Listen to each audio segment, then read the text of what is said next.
Alô, amigos, bem-vindos ao Gente que Fala ao vivo de 12 às 13 horas pela Rádio Trianon, AM 740 São Paulo, Rádio Universal AM 810 em Santos, AltV, www.altv.com.br, com reapresentação às 18 horas. Estaremos distribuindo. Conosco hoje, gerente comercial da Uniodonto, Adonias Alves. Bom tê-lo aqui, Adonias. Muito obrigado, prazer é meu. Também conosco, o urologista Shuichi Fujisaki. Acertei, doutor Fujiwara? Correto. Especialista em andrologia e geriatria. Isso. Correto? Também conosco a empresária Mirna Halley de... Acertei? Andrade. De Andrade eu errei, isso. Né? O mais fácil. Você é superintendente da ONG Américas isso, Amigas. Da UCIP, né? Américas Amigas. Obrigada pelo convite. Eu prometo tentar acertar o Andrade certo. depois, tá? Também conosco o ginecologista e obstetra Rogério Felize, que é membro da diretoria da Sociedade de Ginecologia e Obstetrícia do Estado de São Paulo. Prazer tê-lo aqui. Obrigado pelo convite. Olha, um assunto interessante que eu peço a participação de todos que estão aqui. Casados há 65 anos, Italvino Poça, de 89, Diva Alves de Oliveira Poça, de 80, morreram na última sexta-feira, lado a lado, em um hospital de Porto Alegre. Ele foi vítima de leucemia e ela de câncer na bexiga. Foi levado à emergência na sexta de manhã, mas como os médicos conheciam sua história, puseram-nos juntos no mesmo quarto onde ela morreu, 40 minutos após. Diva e Italvino foram enterrados juntos no dia seguinte. A participação de todos neste assunto, doutor Adonias, doutor Shuichi, eu ainda acerto, a Mirna e o doutor Rogério, por favor. Pode ser, doutor? Pode. Eu acredito que pela idade, não pela idade, mas pelas condições de saúde, que eles eram portadores, né, de doenças, né? E o que motivou realmente a vida, né, a força que eles tinham, era o relacionamento emocional que tinham um com o outro. Um era a força do outro. Então, no momento da perda de um deles, o outro também perdeu toda a força. Por isso, eu acredito que essa é a explicação deles terem uma perda quase que momentânea, né, um atrás do outro. Donias? Eu acho que a ligação, né, em razão do tempo, desse tempo tão grande de convivência, né, realmente faz com que a pessoa ela acaba, como diríamos, tornando-se um único ser, né? E na na ausência de uma dessas pessoas, acaba ocasionando o que ocorreu aí. Mirna? Isso, exatamente. Eu acho que isso até é comum entre casais, né? Os meus pais, por exemplo, não morreram no mesmo dia, mas o espaço entre o falecimento de um e outro foi 6 meses. Isso é comum. Aí você pôde acompanhar, então, o desenvolvimento dessa podemos dizer, solidão. Solidão e talvez, né, falta do outro e a sensação de que talvez não tenha muito mais coisa pela frente, sozinho, né? Doutor Rogério? O ano passado eu acho que teve outros 2 relatos semelhantes, né, que tomaram conta da mídia também. É muito frequente isso. Os colegas que tratam de idosos relatam bastante essas situações em que pouco tempo depois de um falecer, o outro acaba falecendo. Existe um vínculo muito grande, né?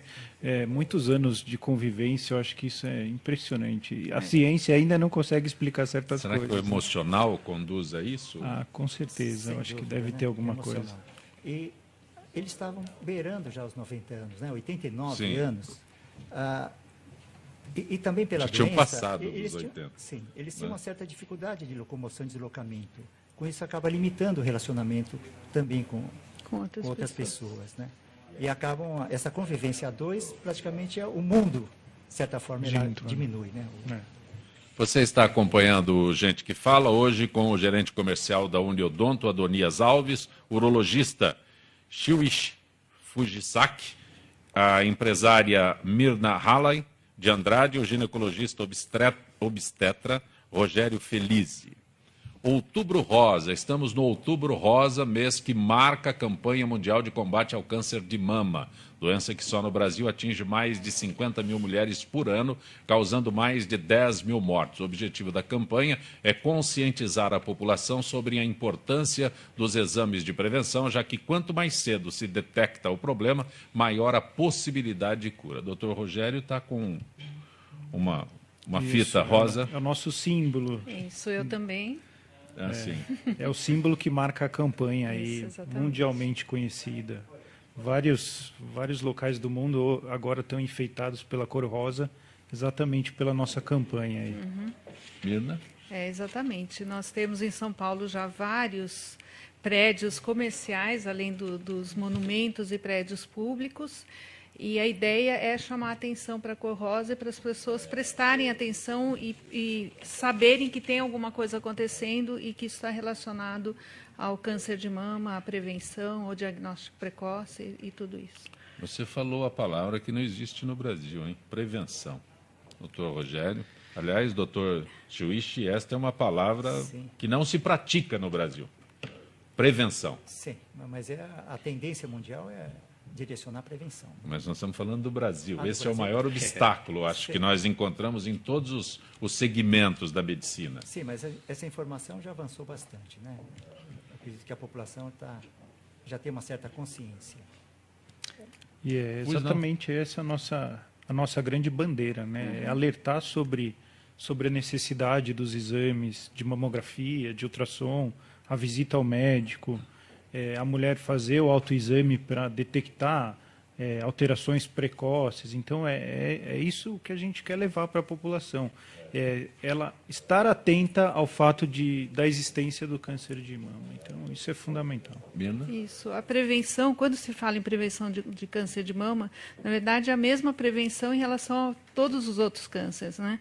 Obesidade, sedentarismo, todos esses fatores que influenciam... Eu diria não o câncer, mas todo sintoma, toda doença. Exatamente. Nós não temos. No Brasil, prevenção, eu me refiro sempre a isso. Aliás, eu sou só jornalista, né? Mas tem um amigo médico que, quando se fala de câncer, a pessoa está com câncer. Então, ele diz assim, olha, há 30 anos a gente já podia perguntar para ele onde ele queria ser sepultado, que tipo de sepultamento ele queria. Hoje em dia, quando se diagnostica dentro do período correto, quando há uma prevenção neste período, aí nós podemos superar essa doença que ainda é um negócio terrível, né? Ninguém quer ouvir falar, ninguém quer. Só quando tem com os outros, né? A gente nunca imagina que tem esse problema com a gente. Essa palavra ainda assusta muito, Sim. né? Então, mas hoje os índices de cura têm aumentado gradativamente, isso é super importante. Os tratamentos recentes, os medicamentos quimioterápicos têm feito a gente conseguir altos índices de cura. Lógico, quanto mais precoce, para a gente é fundamental. Mas mesmo aquelas que descobrem um pouco mais tarde, a gente tem conseguido resultados bem satisfatórios. Viu? Doutor Silwich? Sim, com os exames atualizados, né, com a tecnologia que vem melhorando, ele ajuda muito no diagnóstico precoce. E quanto mais cedo, ou seja, no início da doença, é onde se encontra os resultados. Essa seria, acho que, um dos objetivos da prevenção. Sim, né? Sim, Pegar no exatamente. início da doença. Aqui nós estamos falando de câncer de mama, que, aliás, hoje já se sabe que não é privilégio das mulheres, né? Sim. Não é só para as mulheres o câncer de mama, né? Mas o doutor Silwich, este é um problema para os homens, é na próstata. Sim, porque... Eu já estou avançando existe, aqui. Vamos dizer assim, uma origem embriológica, né? O que a Sim. mulher tem de órgãos, o homem tem de uma forma paralela. Né? Né? Sexuais que respondem a hormônios. Ela tem uma atividade e essa atividade ela acelera também alterações. E por isso que a incidência de câncer nesses tecidos é maior. Sim, é porque eu estou fazendo essa ligação entre os assuntos, porque para a mulher, né, o temor é o câncer de mama, para o homem é o câncer de próstata. Estatisticamente, em termos de frequência, né? E a prevenção existe por parte dos homens? O homem é macho, não também faz essas coisas. Bom, mas não é só o toque prostático, né? Existem outros exames também. Mas agora, muito importante que a somatória desses exames é que vão dar um diagnóstico melhor. Né? Doutor Rogério, o que se pode indicar como prevenção para as mulheres? A gente fala assim que existem alguns fatores que aumentam o risco, né? Obesidade, tem um aumento dos níveis de conversão periférica hormonal, então aumenta o risco. Então a gente uso de anticoncepcionais durante muito tempo, uso de hormônio durante tempos prolongados, mais do que os indicados atualmente, pode levar ao aumento de risco. Então a gente tem que tomar alguns cuidados, tem que sempre seguir a orientação médica para qualquer tipo de medicação, inclusive os anticoncepcionais e os hormônios que a gente usa na menopausa. Tem a próxima notícia sobre a ONG que nós temos aqui, Américas Amigas, para apoiar o Outubro Rosa. A ONG que luta contra o câncer de mama viabilizou a capacitação de 12 médicos radiologistas e 72 técnicas em mamografia das instituições beneficiárias da Américas Amigas. O treinamento foi feito pelo Hospital de Câncer de Barretos e pelo Hospital Albert Einstein, em São Paulo. Como funciona essa capacitação e qual a sua importância, Mirna? Isso. A Américas Amigas tem como objetivo a luta contra a alta mortalidade por câncer de mama no Brasil. E nós fazemos isso doando equipamentos, que são os mamógrafos, para as instituições que atendem população de baixa renda. População SUS, nós temos vários projetos em São Paulo, são 22 projetos no Brasil, 8 deles em São Paulo, na Grande São Paulo.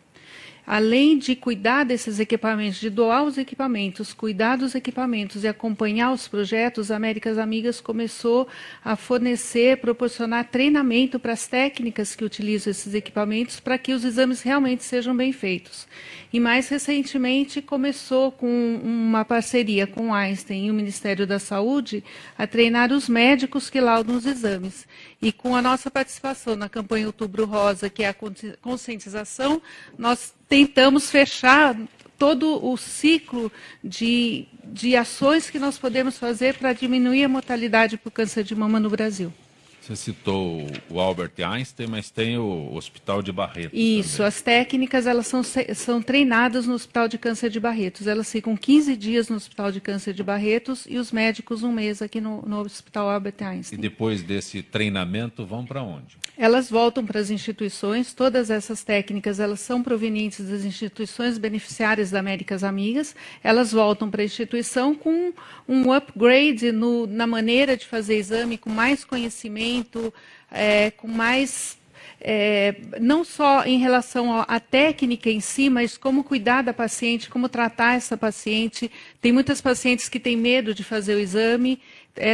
Todo esse treinamento faz parte do curso de Barretos. Eu brinquei com o doutor Silwisch agora, que homem tem um medo danado de fazer exame de próstata. Mulher também? Tem, porque a mamografia existe não é bem um mito, mas a mamografia dói um pouquinho, as mulheres sabem disso, para umas mais, para outras menos, então existe um período, normalmente se indica que a mamografia seja feita após a menstruação e não antes, quando a mama está mais dolorida, e as mulheres, algumas têm medo, algumas porque nunca fizeram.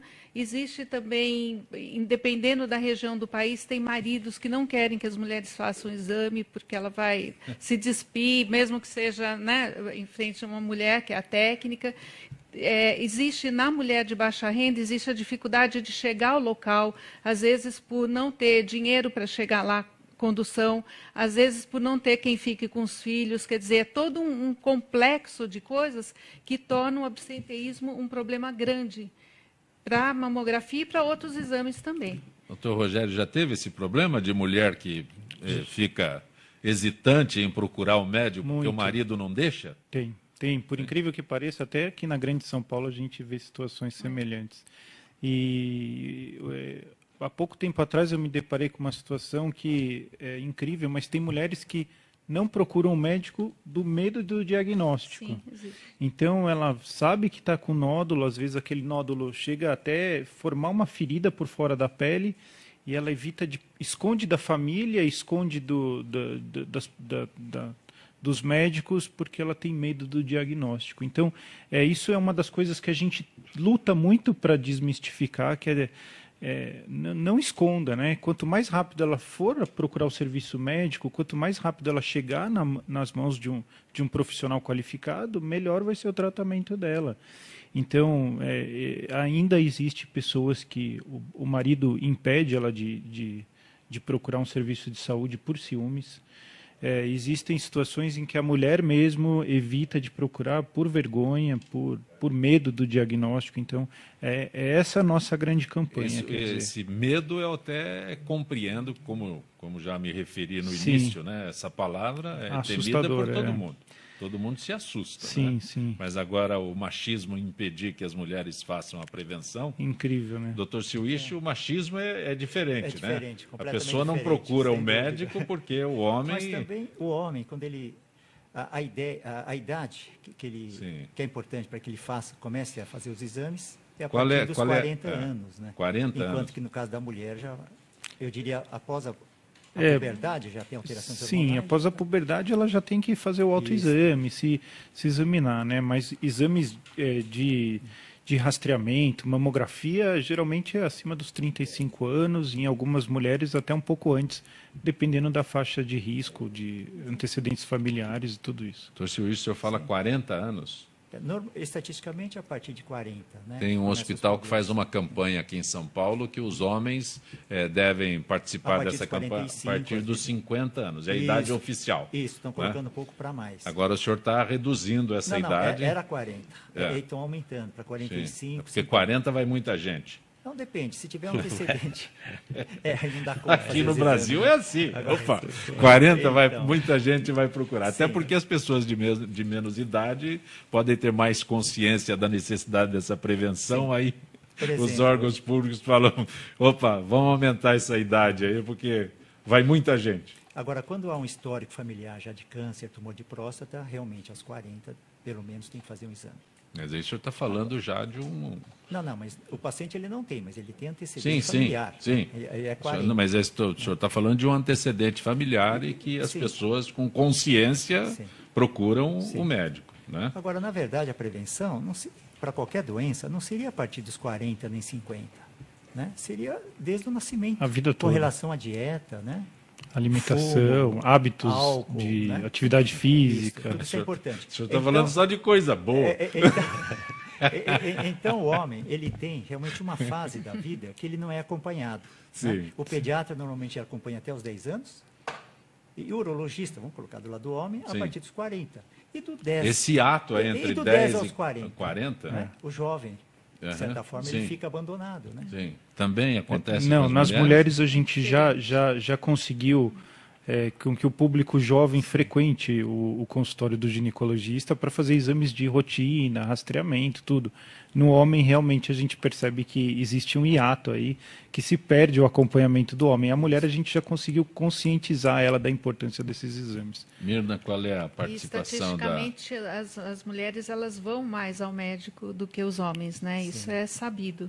Homem geralmente tem muito medo de médico. Né? Elas já criaram esse hábito de, uma vez ao ano, eu vou ao meu médico para fazer os exames de rotina. Recente. Eu acho que dos últimos 15, você já 10, 15 chegou anos, à medicina. Já estava. Esse hábito já tinha sido já incorporado. Existia. Né? Porque já desde os anos 60 já se tinha campanha de prevenção, né, do câncer do colo uterino. Sim. Então as mulheres já têm uma informação, né, de se fazer os exames muito antes do homem. Enquanto que o homem é a partir dos anos 80 para 90. Então é mais recente esse cuidado com relação a exames preventivos. Você está acompanhando conosco Gente que Fala. Cooperativas democratizam a odontologia no Brasil. Nos últimos anos, cooperativas odontológicas têm sido a melhor opção financeira para empresas, autônomos ou mesmo famílias que desejam melhorar a saúde bucal. Elas eliminam os intermediários, oferecendo serviço de qualidade com preços acessíveis e atuando pela constante redução nos custos do tratamento para que mais pessoas tenham acesso aos consultórios. Adonias Alves, você que é gerente comercial da Uniodonto.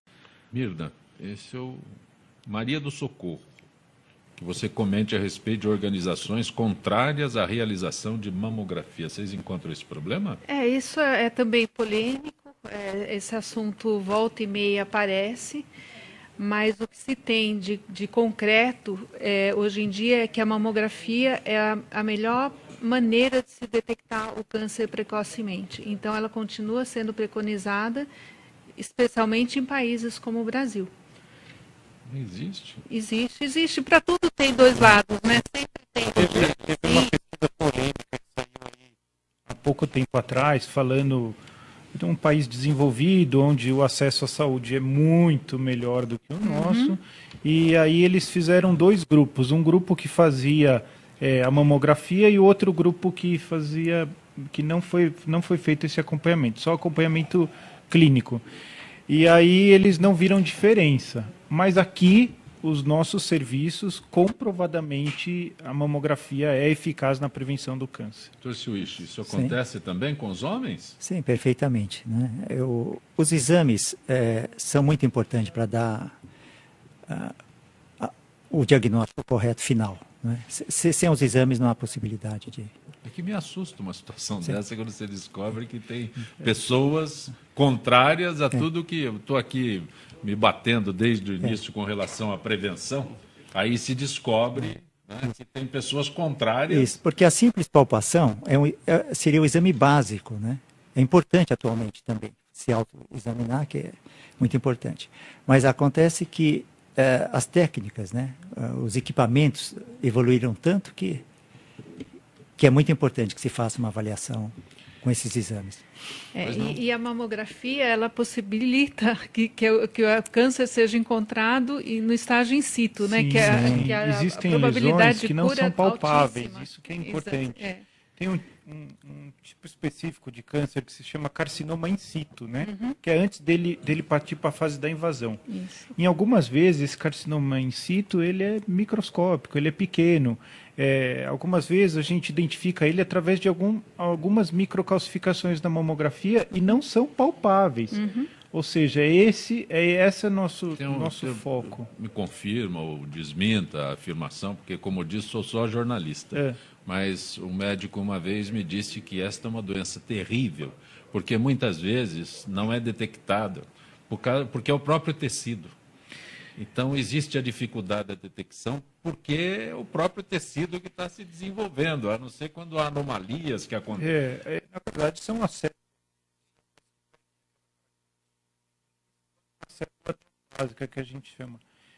Mas nesses casos em que ele é microscópico, que são pequenos focos, que esse é o caso que a mamografia mostra para a gente ali, microcalcificações que não estão presentes ainda. Então, a grande diferença vem aí. Tumores de 1 centímetro, de 1,5 centímetro, que a gente consegue identificar só através do exame. Então, essa é a nossa briga. Que é exatamente o estágio onde a probabilidade de cura é maior. Sim, então, ultrapassa 90%. Com essa dimensão, que o senhor fala de 1 centímetro, 1,5 centímetro, é difícil o diagnóstico, detecção? Sim, porque a mulher nem sempre, e principalmente mulheres jovens, nem sempre ela consegue diferenciar o tecido mamário normal, que são as glândulas mamárias, de um tecido patológico, que é um tumor. Então, é aí que o exame entra para diferenciar o que é glândula normal e o que é doença. Sim. Eu vou fazer um paralelo com relação à próstata, então. Sim, né? Os tumores também aparecem do nada, né? De uma célula normal, ela vai se transformar. Eu acho que tem um ponto que a gente gosta de esclarecer, acho que a Mirna pode me ajudar também, é com relação ao autoexame. Isso.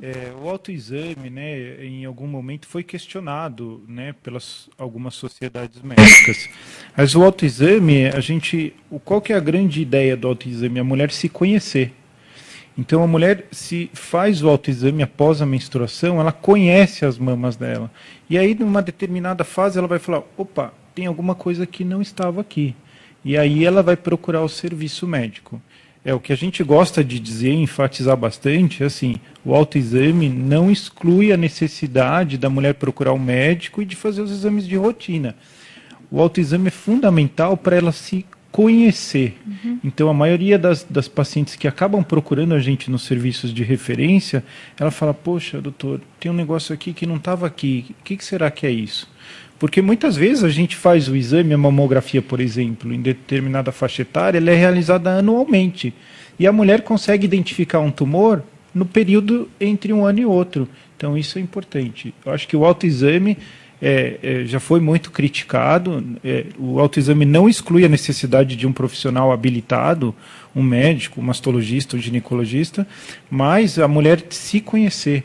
Ela mesma olha no espelho e fala, poxa, tem uma feridinha que não estava aqui, ou está saindo uma secreção que não estava saindo. Então, é importante isso também, né, Mina? Exatamente. Mas esse autoexame da próstata já fica um pouco difícil, né, para eles fazerem. Mas, de toda forma, tem o testículo, né, a bolsa escrotal, que é externo. Então, ele, pela palpação, ele consegue notar também um caroço, alguma condição diferente do que era antes. Externo? Isso já é um alerta. É externo? Não, o testículo é externo. Não, é uma palpação externa. Não, é muito mais fácil. Não, da próstata é interno, né? Sim. Não, mas, por exemplo, para ele fazer um autoexame fica muito difícil. Ah, né? sim. Mas tudo que pode ser palpável, né, examinado, como a mama, a mulher ela pode se examinar. E o homem também ele pode examinar, não a próstata, mas com relação ao testículo, né, outros órgãos. Então, Rogério, e o homem que tem... O homem com câncer de mama é um pouco difícil, porque ele tem uma resistência, porque ele acha que é uma doença de mulher, né? Mas é uma incidência não tão pequena. E o importante é assim, que a maioria das pessoas que a gente pega, homens com câncer de mama, geralmente em estadiamento bem avançado, por essa resistência de procurar um mastologista ou ginecologista. Então, existe uma dificuldade. Mas também, da mesma forma, ele vai se examinar e vai perceber. E aí eles percebem, aí começa com aquela... não, isso deve ser alguma coisa muscular, vou tomar um remédio. E aí vai retardando o diagnóstico. É importante, a gente até tem ultimamente tem algumas matérias falando de câncer de mama em homem, e o homem também faz mamografia, também faz ultrassom, lógico, não de rotina igual a mulher, mas deve procurar. Sentir alguma coisa de diferente, procura o médico.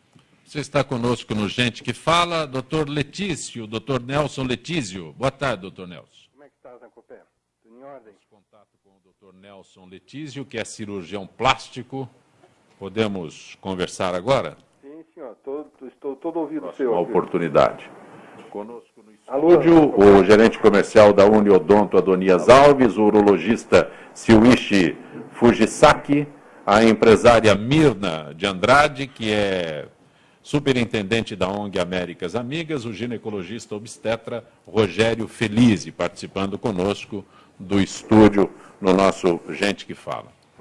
200 milhões de homens sofrem com disfunção erétil. Você está conosco no Gente que Fala. Vamos falar sobre me perdi aqui de novo.